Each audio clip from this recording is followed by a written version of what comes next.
Ola, boa tarde.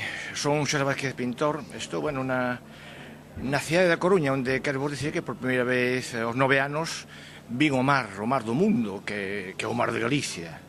E aí na praia de Riazor, polo tanto, atópome de volta de regreso á infancia naquelas xeiras durísimas dun ensino memorístico dos últimos anos 50. Había que saber de todo. Os ríos do mundo que desembocaban nun mar, nos coidábamos que serían no Orzán, no mar Bravicho. E estou aquí para falar de outras cousas, non? Pero é a cidade máxica que me evoca a miña lembranza, a miña infancia, tamén a xuventude.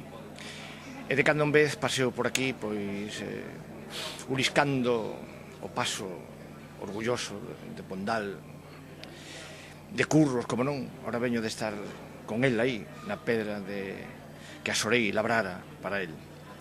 E xa falando do que nos ocupa no día de hoxe, quero dicirvos que está polo mundo adiante, se Galicia é un mundo, como decía Risco, pois está unha noveliña miña que quero moito, que fixen con moito cariño, e ao mesmo tempo con moita ousadía, que se chama Para decir Abril, está editada por edición Sotelo Blanco.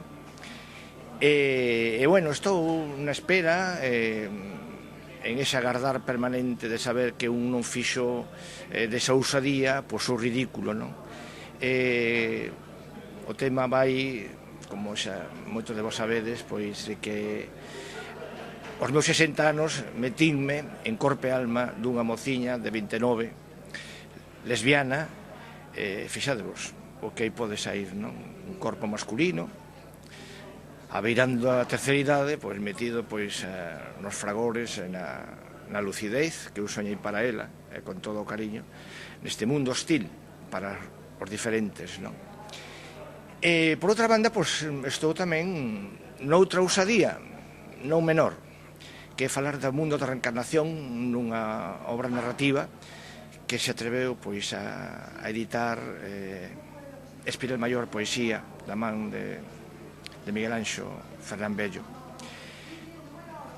Dinme que en poucos días estará fora do forno, polo tanto estará ahora ainda coa borralla na pateira, ao morno, e non podo presentar aquí como sería o meu gusto, porque na Coruña, como vos decía antes, teño parte da miña memoria histórica, e ben quixera, e así, cando sexa posible o libro este na rúa, volverei aquí. De que vai Máis vidas, que así se chama este último libro, vai ir o mundo da reencarnación e todas aquelas sombras, aquelas eivas, os muros e os medos que eu tive na miña infancia, que é unha infancia de posguerra, están ali, reflectidos aí, non?